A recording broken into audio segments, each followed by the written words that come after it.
வணக்கம் மக்களே, welcome to TVK Kawasaki boys 2025. இன்னைக்கு நம்ம பார்க்க போகிறது one of the most easy and the most iconic dishes of our family, the most tastiest gravy I've ever recreated. இது பற்றி சொல்லணும்னா இட்ஸ் வெரி ஈஸி ரெசிபி. நான் ட்ரை பண்ணதில் வெளியே ரெஸ்டாரண்ட்ஸில் இருக்கட்டும், எங்கேயாவது சாப்பிட்டது இருக்கட்டும், but there are multiple ways people make it. சில பேர் வந்து 3 கிரேவிஸை ஒன்றா போட்டு பண்ணியிருப்பாங்க, சில பேர் வந்து பாயில் பண்ணியிருப்பாங்க. இது எல்லாத்துலையும் ட்ரை பண்ணதில் this is one of the easiest and the best gravies I ever created. So I thought probably ஒரு வீடியோ போட்டு probably you should also try that out. அதனால let's go to the video and we are cooking butter chicken.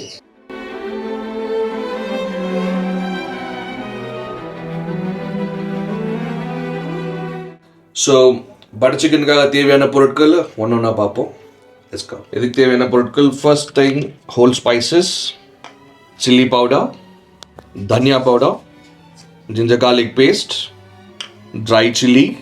இது ஒரு combination masala. இதில் வந்து 1 tablespoon of chicken masala, அதுக்கப்புறம் கொஞ்சம் கரம் மசாலா, அப்புறம் ஜீரா மசாலா. ஸோ 3 காம்பினேஷன் இருக்குது. 3 டீஸ்பூன்ஸ். இங்கே பார்த்தீங்கன்னா நான் ஆல்ரெடி கட் பண்ணி வச்சுருக்கேன், ஸ்லைஸ் பண்ணி வச்சுருக்க ஆனியன்ஸ் இருக்குது. This are 2 onions large size. அப்புறம் 3 சில்லிஸ் இருக்குது. Cashews for the gravy and பெரிய தக்காளி 2 டைஸ் பண்ணி வச்சுருக்கிறது. சின்னதாக பெருசாக இருக்கணும்னு அவசியம் கிடையாது, because anyways we gonna make the gravy. அப்புறம் பிளெண்ட் பண்ண போகிறோம். We are gonna make a puree out of it, அதாவது அரைக்க போகிறோம். அதனால don't worry about the size, அது எப்படி இருந்தாலும் ஓகே. இது கேப்சிகம் அண்ட் பீல்டு ஆனியன்ஸ் வந்து நம்ம லேட்டஸ்ட் ஸ்டேஜஸில் யூஸ் பண்ண போகிறோம். பட் அகேன் இது எல்லாமே நம்மளுக்கு தேவைப்படும். Next ketchup and cream, fresh cream. இது நம்ம லேட்டஸ்ட் ஸ்டேஜஸில் யூஸ் பண்ண போகிறோம். கண்டிப்பாக வீடியோ கடைசி மட்டும் பாருங்கள். There are lot of tips I'm gonna share. அது எல்லாத்தையும் நீங்கள் கரெக்டாக பண்ணால் தான் அந்த output will be really good. Okay, so கண்டிப்பாக வீடியோ கடைசி மட்டும் பாருங்கள். ஸோ இவரை தான் நம்ம ஹீரோ ஆஃப் த டிஷ்ன்னு சொல்லலாம், kasuri methi. This is gonna add the flavour of the restaurant styles. So it's very important. Turmeric powder போட்டு வாஷ் பண்ணி டைஸ் பண்ணி க்ளீன் பண்ணி வச்சுருக்கிறது. So let's start. ஸோ மக்களே, நான் சொன்ன மாதிரி இந்த கிரேவி வந்து 3 ஸ்டேஜஸாக பண்ண போகிறோம். ஸோ ஃபர்ஸ்ட் ஸ்டேஜ் வந்து சிக்கனோட மேரினேஷன் இருக்கும். இது மேரினேஷன் பண்ணி இதை கொஞ்சம் நேரம் மேரினேட் பண்ணி வச்சுக்கணும் சைடில். அந்த மீன் வாயிலில் திருப்பி நம்ம கிரேவி பண்ண போகிறோம். கிரேவி பண்ணி முடிச்சிட்ட பிறகு திருப்பி வந்து நம்ம இதை மேரினேட் பண்ணி சிக்கனை ஃப்ரை பண்ண போகிறோம். அந்த டைமில் இந்த கிரேவியை வந்து ஃப்ரீசரில் கொஞ்சம் ஃப்ரீஸ் பண்ண வைக்கணும். ஸோ கண்டிப்பாக வீடியோ கடைசி மட்டும் பாருங்கள். To not skip any stages. நான் சொல்கிற மாதிரி ஸ்டேஜ் பை ஸ்டேஜ் பண்ணால் தான் உங்களுக்கு அவுட்புட் கரெக்டாக வரும். எல்லா இது போடும் போதும் நான் எதுக்கு போடுறோம், எந்த டைமிங்கில் நீங்கள் வந்து அடுத்த இன்க்ரீடியன்ட் ஆட் பண்ணோன்றது கண்டிப்பாக நான் சொல்லுவேன். ஸோ மறக்காமல் வீடியோவை கண்டினியூஸாக பாருங்கள் கடைசி மட்டும். ஸோ ஃபர்ஸ்ட் நம்ம ஒரு கபாப் மசாலா பேஸ்க்காக போடுறோம். இது எந்த மசாலாவாக இருக்கலாம், மார்க்கெட்டில் நீங்கள் ஆச்சியாக இருக்கலாம், இல்லை வேறு ஏதாவது சிக்கன் ஃப்ரைங் 65 மசாலா போட்டு ஃபஸ்ட்டு ஆட் பண்ணிக்கோங்க. இப்போது கொஞ்சமாக சால்ட் ஆட் பண்ணிக்கோங்க. இப்போது ஜிஞ்சர் கார்லிக் பேஸ்ட் ஒரு 1 டீஸ்பூன் 1.5 டீஸ்பூன் போடலாம். இப்போ கொஞ்சமாக தயிர் ஆட் பண்ணிக்கலாம். தயிர் ரொம்ப இம்பார்ட்டன்ட் ஆட் பண்ணுறதுக்கு. ஏன்னா இந்த சிக்கன் மேரினேட் ஆகிற டைமில் இது ரொம்ப சாஃப்ட் அண்ட் டெண்டரி ஜூஸியாக ஆக்குறது இந்த கர்ட் தான். So it's very important to add the curd. இப்போ எல்லாத்தையும் நல்லா மிக்ஸ் பண்ணி விட்டுருவோம். இப்போ இதை மிக்ஸ் பண்ணியாச்சு. இதை கொஞ்சம் மேரினேஷனுக்கு வைப்போம். மீன்வைல் நம்ம கிரேவியை ஸ்டார்ட் பண்ணிவிடுவோம். இப்போ ஃபர்ஸ்ட்டாக கொஞ்சம் பட்டர் ஆட் பண்ணிப்போம். இப்போ கொஞ்சம் ஆயில் யூஸ் பண்ண போகிறோம். இதில் நம்ம ஹோல் ஸ்பைசஸை போட போகிறோம். இதோட ஃப்ளேவர் வந்து நல்லா எண்ணெய்க்குள்ளே இறங்கணும். ஸோ அதனால தான் நம்ம ஏர்லியாக போட போகிறோம். இதோட ஃப்ளேவர் கொஞ்சம் கொஞ்சமாக அது ஃப்ரை ஆக இந்த ஆயிலெல்லாம் ஸ்ப்ரெட் ஆகும். இதில் க்ரீன் சில்லிஸ், அப்புறமா நம்ம வச்சுருக்க ட்ரை சில்லிஸ் 2 போட போகிறோம். இப்போ நம்ம இதில் ஆனியன் போட போகிறோம். இந்த ஆனியன் வந்து இது எவ்வளோ நல்லா ப்ரௌனாக வருதோ அவ்வளோக்கு உங்களுக்கு கிரேவி வந்து டேஸ்டியராக ரொம்ப ஃப்ளேவர்ஃபுல்லாக இருக்கும். இப்போ பார்த்தீங்கன்னா இது லைட்டாக கோல்டன் ப்ரௌன் கலராக சேஞ்ச் ஆகுது. இந்த டைமில் நம்ம ஜிஞ்சர் கார்லிக் பேஸ்ட் வச்சுருந்தோம் இல்லையா, அதை ஆட் பண்ணுவோம். இது வந்து 2 டேபிள்ஸ்பூன் இஞ்சி பூண்டு பேஸ்ட் போட்டோம் இல்லையா. ஸோ இதோட ரா ஸ்மெல் வந்து போகிற வரைக்கும் நம்ம ஃப்ரை பண்ண வேண்டியது இருக்கும். அதுதான் மெயின். இது எவ்வளோ நல்லா நீங்கள் ஃப்ரை பண்ணுறீங்களோ அதோட ரா ஸ்மெல் போகுதோ அவ்வளோக்கு அவ்வளோ கிரேவி வந்து ஃப்ளேவர்ஃபுல்லாக இருக்கும். இன்னும் என்ஹான்ஸ் பண்ணும். ஒரு ஃப்ளேவரும் உங்களுக்கு சாப்பிடும் போது தெரியும். இப்போ பார்த்தீங்கன்னா இதுக்கு லைட்டாக கீழே அடி பிடிக்கிற மாதிரி இருக்கும். நீங்கள் இஞ்சி பூண்டு பேஸ்ட் போட்டு போகிறோம். பட் டோன்ட் வரி, அது அப்படி தான் இருந்தாலும் நம்ம ரா ஸ்மெல் போகிற மட்டும் காம்ப்ரமைஸாக பண்ணக்கூடாது. அது வெரி வெரி இம்பார்ட்டன்ட். இந்த டிஷ் பர்ஃபெக்டாக வர்றதுக்கும் குட்டாக வர்றதுக்கும் அதுதான் டிஃப்ரென்ஸ். ஸோ கண்டிப்பாக டோன்ட் காம்ப்ரமைஸ் ஆன் தேட். இப்போ பார்த்தீங்கன்னா கோல்டன் ப்ரௌனாக ஆயிடுச்சு. அந்த ரா ஸ்மெல்லும் எனக்கு எதுவும் தெரியல. So I think it's good to go. இப்போ நம்ம எல்லா மசாலாவும் 1 by 1 ஆட் பண்ண போகிறோம். அது என்னென்னு ஒன்றா சொல்கிறேன். ஃபர்ஸ்ட் நம்ம எடுத்து வச்சு இந்த சில்லி பவுடர், அப்புறம் தனியா பவுடர், அப்புறம் நான் சொன்னேன் இல்லைங்களா 3 powders, garam masala, jeera powder and chicken masala. இது நீங்கள் ஆட் பண்ணிடலாம். சிக்கன் மசாலா எது வேணால் இருக்கலாம். நீங்கள் ஆச்சியாக எடுக்கலாம், இல்லை வேறு ஏதாவது உங்களுக்கு பிடிச்ச மாதிரி இருந்தால் கூட எடுக்கலாம். நீங்கள் பார்க்கலாம் இந்த டிஷ்ஷு வந்து இட்ஸ் ஃபில்ட் வித் ஃப்ளேவர்ஸ். நான் சொன்ன மாதிரி ஒரு தடுக்காவாக இருக்கும். More like bursting flavours. It's too much of masala. But again இது வந்து நம்ம லேட்டஸ்ட் ஸ்டேஜஸில் அகெயின் சில இன்க்ரீடியன்ஸ் ஆட் பண்ண போகிறோம் இல்லைங்களா. ஸோ எல்லாமே ஒரு பிளெண்டாக வரும். எல்லாமே டுகெதராக ஒரு கம்ப்ளீட் டிஃப்ரெண்ட் ஃப்ளேவராக வரும். நம்ம ரெஸ்டாரண்ட்ஸுங்களில் தாபாவில் சாப்பிட்ற எக்ஸாக்ட் ஃப்ளேவரை கொண்டு வரதுக்காக தான் இந்த ரீக்ரியேஷன். இப்போ பார்த்தீங்கன்னா இந்த மசாலாலாம் ஆட் பண்ணதோட ரா ஃப்ளேவரெல்லாம் போயாச்சு. நல்ல கன்சிஸ்டன்சியில் இருக்குது. இந்த டைமில் நம்ம கட் பண்ணி வச்சுருந்த டொமேட்டோஸ் எல்லாத்தையும் போட்டுருந்தோம். ஸோ மக்களே, நான் சொன்ன மாதிரி ஒரு சின்ன டிப், இந்த டைமில் டொமேட்டோ ஆட் பண்ணி பிறகு இமீடியட்டாக நீங்கள் சால்ட் ஆட் பண்ணிங்கன்னா இது வந்து சீக்கிரமாக குக் பண்ணும். டொமேட்டோ சீக்கிரமாக குக் பண்ண வைக்கும். அந்த கிரேவி வந்து தனியாக பிரிஞ்சு வந்துடும்.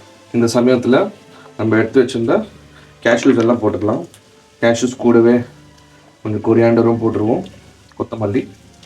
கேஷ்யூஸ் கொஞ்சம் கம்மியாக இருக்குது, ஸோ இன்னும் கொஞ்சம் கேஷ்யூஸ் ஆட் பண்ண போகிறோம்.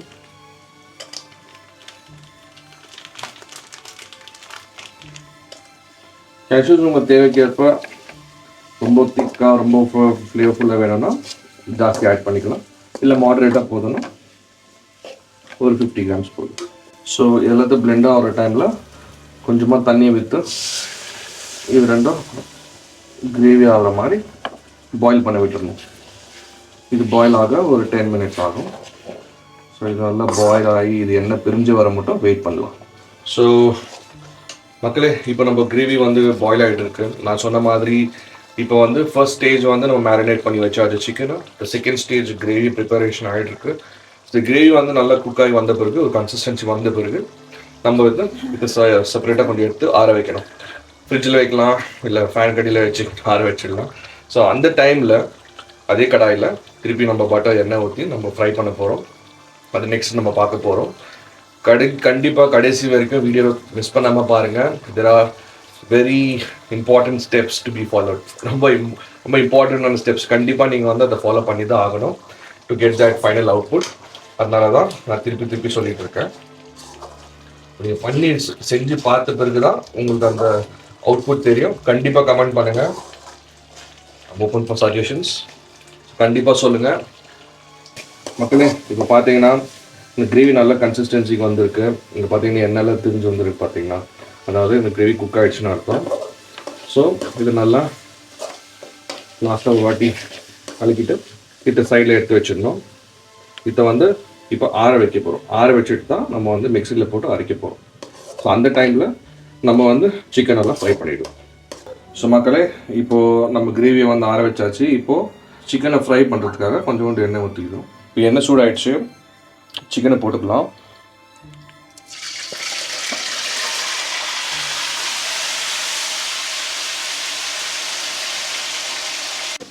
மக்களே, நம்ம ஏன் இப்படி ஃப்ரை பண்ணுறோன்னா இண்டிவிஜுவலாக பண்ண டைமும் ஆகும். அதுவும் இல்லாமல் நம்மளுக்கு வந்து டூ மச் ஆஃப் ஆயில் பிடிக்கும். நம்மளுக்கு தேவையான ஆயிலை ஊற்றிட்டோம். இப்போ சிக்கன் அப்படியே போட்டதுனால என்ன ஆகும்னா நம்ம வெறும் ஹாஃப் குக் தான் பண்ண போகிறோம். மோஸ்ட் ப்ராபப்லி 70% குக் தான் பண்ண போகிறோம். ஏன்னா ஓவர் குக் பண்ணால் சிக்கன் வந்து ரொம்ப ரப்பரி ஆகிடும், ரொம்ப ஹார்ட் ஆகிடும். ஸோ அதனால் வெரி இம்பார்ட்டண்ட். அது வரையும் ஹாஃப் குக் இல்லைன்னா 70% குக்கிங்கில் திருப்பி எடுத்துடணும். அதுக்கப்புறம் கிரேவியில் திருப்பி குக் ஆகும். அதனால் அந்த கன்சிஸ்டன்சியில் பார்த்து எடுக்கணும். ஒரு பக்கம் ஃபுல் ரோஸ்ட் ஆன பிறகு திருப்பி விட்டிங்கன்னா போதும். இப்போ நீங்கள் பார்த்தீங்கன்னாவே தெரியும் எவ்வளோ சாஃப்டாக இருக்குது பாருங்கள் சிக்கன். இதுக்காக தான் நம்ம கர்டெல்லாம் போட போகிறோம். போட்டு வந்து இந்த மேரினேஷன் ப்ராசஸில் மசாலாலாம் நல்லா இதாக இருந்தாலும் எவ்வளோ சாஃப்டாக இருக்குது பாருங்கள். இது இன்னும் சாஃப்ட் ஆகும். இப்போ கிரேவியில் போட்டு குக் பண்ணும்போது இது இன்னும் சாஃப்டாகி பட்டர் மாதிரி ஆகிடும். இப்போ பாருங்க, ஆல்ரெடி சிக்கன் ஓடிது பார்த்தீங்களா, அவ்வளோ சாஃப்டாக இருக்குது. ஸோ கிரேவியில் போடும்போது ஃபுல் சாஃப்ட் ஆகிடும். மக்களே, இப்போ பார்த்தீங்கன்னா இந்த சிக்கன் வந்து நல்லா ஹாஃப் குக் ஆகிருக்கு. நல்லா சாஃப்ட் பட்டரி ஹல்வா டைப்பில், ஹல்வா கன்சிஸ்டன்சியில் தான் இருக்குது கரெக்டாக. ஸோ இந்த டைமில் நம்ம இதில் தான் செப்பரேட் பண்ணிடுறோம். பார்த்தீங்கன்னா நம்ம சிக்கனால் செப்பரேட் பண்ணியாச்சு.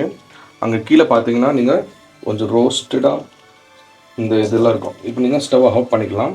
இதே கடையில் தான் நம்ம கிரேவி செய்ய போகிறோம்.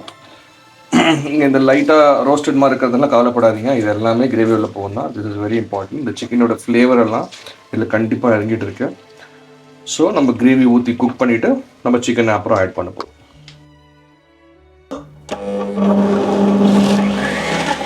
இப்போது அப்பப்போ வந்து நம்ம செப்பரேட்டாக எடுத்து கொஞ்சம் கொஞ்சம் கலக்கி விடணும். பிகாஸ் இது வந்து திக்கான கிரேவி.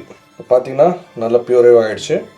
இதை தான் நம்ம கிரேவி யூஸ் பண்ண போகிறோம். அதே கடாயில் நம்ம செய்ய போகிறோம். ஃபர்ஸ்ட் கேப்சிகம் அண்ட் ஆனியன்ஸ், அதுக்கப்புறம் நம்ம அரைச்சி வச்ச பியூரேவை இதில் ஊற்றணும். ஃபஸ்ட்டு கொஞ்சம் இது கொஞ்சம் ஃப்ரை பண்ணலாம். அதுக்கப்புறம் ஒரு 2 மினிட்ஸில் ஆட் பண்ணலாம்.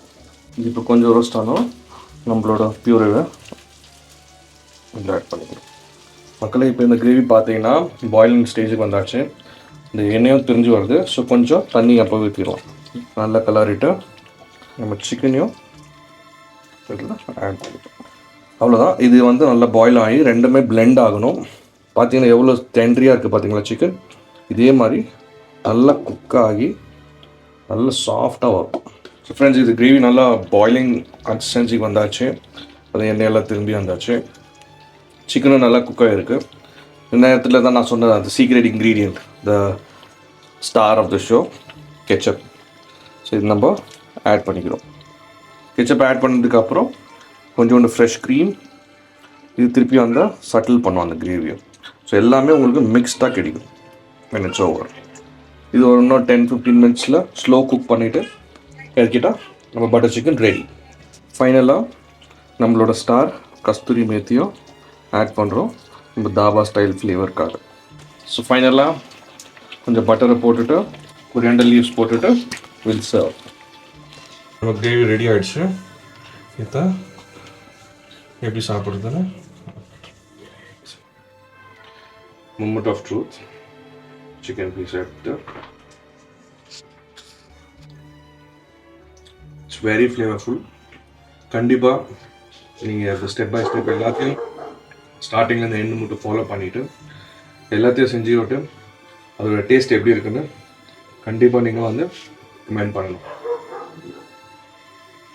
Yummy!